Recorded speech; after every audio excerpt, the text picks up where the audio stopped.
LIC of India presents Union Budget 2025, co-presented by Sensodyne, co-powered by SBI, the banker to every Indian, and LIC Housing Finance Limited. Associate sponsor ACC and Ambuja Cement. আয়করে বড়সড় ছাড় নরেন্দ্র মোদী সরকারের। বার্ষিক 12 লক্ষ টাকা পর্যন্ত আয় দিতে হচ্ছে না কোনো কর। 7 লক্ষ টাকা থেকে আয়কর ছাড়ের ঊর্ধ্বসীমা বেড়ে দাঁড়ালো 12 লক্ষ টাকা। বার্ষিক 12 থেকে 16 লক্ষ টাকা আয়ে কর 15%, 16 থেকে 20 লক্ষ টাকা আয়ে কর 20%।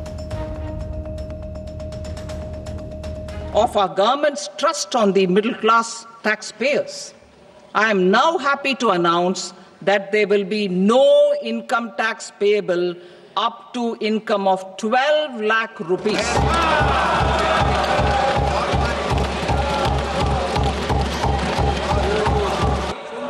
Average income of 1 lakh per month other than the special rate income such as capital gains under the new regime. This limit will be 12.75 lakh for salaried taxpayers due to the standard deduction of 75,000. Slabs and rates are being changed across the board to benefit all taxpayers. The new structure will substantially reduce the taxes of the middle class and leave more money in their hands, boosting household consumption, savings and investment. In the new tax regime, I propose to revise tax rate structures as follows: 0 to 4 lakh rupees nil, 4.8 lakh rupees to 4 to 8 lakh rupees 5%, 8 to 12 lakh rupees 10%, 12 to 16 lakh rupees 15%, 16 to 20 lakh rupees 20%, 20 to 24 lakh rupees 25%, and above 24 lakh rupees 30%. ইতিমধ্যেই রাজনৈতিক বিশ্লেষকরা বলতে শুরু করে দিয়েছেন যে যেহেতু লোকসভা ভোটে নরেন্দ্র মোদীর বিজেপি 240-এ নেমে এসেছিল, 240 আসনে নেমে এসেছিল, কোথাও তারা মনে করেছেন যে মধ্যবিত্তের একটা অংশের ভোট তারা পাননি। মধ্যবিত্তের প্রতি আস্থা ফেরাতেই কিন্তু এই বাজেট। নির্মলা সীতারামন থেকে শুরু করে প্রধানমন্ত্রী নরেন্দ্র মোদী বারবার এই মধ্যবিত্ত কথাটার উপর স্ট্রেস দিয়েছেন। কাল প্রধানমন্ত্রী নরেন্দ্র মোদী সংসদে দাঁড়িয়ে বলেছিলেন এবার লক্ষ্মীর কৃপা বর্ষা হবে। আজ অন্তত বাজেট দেখে সেটাই মনে করা হচ্ছে যে নির্মলাতেই লক্ষ্মী লাভ। আসুন সাধারণ মানুষ কি বলছেন আমরা শুনি একবার। অবশ্যই আনন্দের খবর। এবার সবার ক্যাপাবিলিটি 12 লক্ষে পৌঁছাক, সেটা আরও আনন্দের হবে। সবার তো সেই এস্টাবলিশমেন্ট নেই, তো এখন যাদের নেই তাদের জন্য আনন্দ নিরানন্দ একই ব্যাপার। খুব ভালো, ভেরি গুড বাজেট। খুব ভালো জিনিস হয়েছে, যেটা আমরা এক্সপেকটেশন করছিলাম যে এটা ভালো ফর এভরিওয়ান, এটা ভালো আছে। এটা তো আনন্দের খবর না, মধ্যবিত্তের এটা সুবিধা হবে। 12 লাখ টাকা, যেহেতু 12 লাখ টাকার ওপরে ট্যাক্স দিতে হবে, হ্যাঁ, মধ্যবিত্তের এটা সুবিধা হবে, এটা আনন্দেরই খবর। আরও যদি কিছু সুবিধা করে দেয় সেটা আরও ভালো হবে।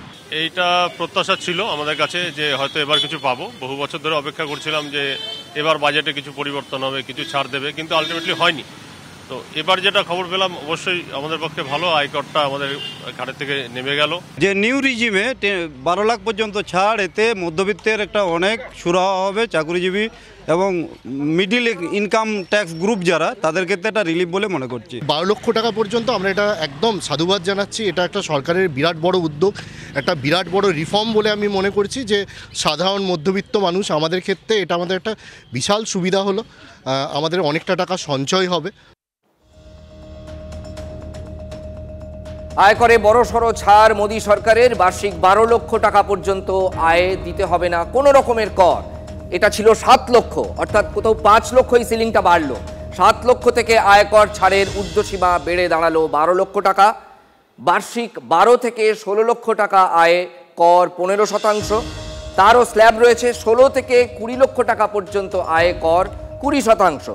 আরও একবার আপনাদের বলি, যারা এই মুহূর্তে টেলিভিশন খুলেছেন, নতুন কর কাঠামোর কথা বলা হচ্ছে, এর সঙ্গে ওল্ড রেজিমের কোনো সম্পর্ক নেই। পুরোটাই হচ্ছে নিউ ট্যাক্স রেজিম। সেই নিউ ওল্ড রেজিম যা ছিল তাই আছে। নিউ ট্যাক্স রেজিমের কথা বলা হচ্ছে। বারবার বলছি আপনাদের, বার্ষিক 12 লক্ষ টাকার বেশি আয়ের ক্ষেত্রে যেটা প্রযোজ্য, বার্ষিক 4 থেকে বার্ষিক 4 লক্ষ টাকা পর্যন্ত কোনো ট্যাক্স দিতে হবে না। বার্ষিক 4 থেকে যদি 8 লক্ষ টাকা পর্যন্ত হয় তাহলে আপনি স্ল্যাবে 5% ট্যাক্সের আওতায় পড়ছেন। আবার বার্ষিক 8 থেকে 12 লক্ষ টাকা যদি হয় তাহলে 10% স্ল্যাবের আওতায় পড়ছেন। এইভাবে 5% করে ক্রমশ স্ল্যাব বৃদ্ধি পেয়েছে। কিন্তু 4 লক্ষ টাকা পর্যন্ত আপনাকে কোনো ট্যাক্স দিতেই হচ্ছে না।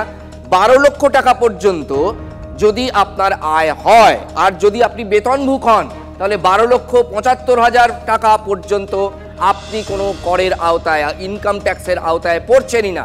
12,75,001 টাকা হলে তখন আপনাকে ওই প্রথম স্ল্যাবে অর্থাৎ 4 লাখ পর্যন্ত ছাড় পাবেন, তার সেই স্ল্যাবে ট্যাক্স দিতে হবে।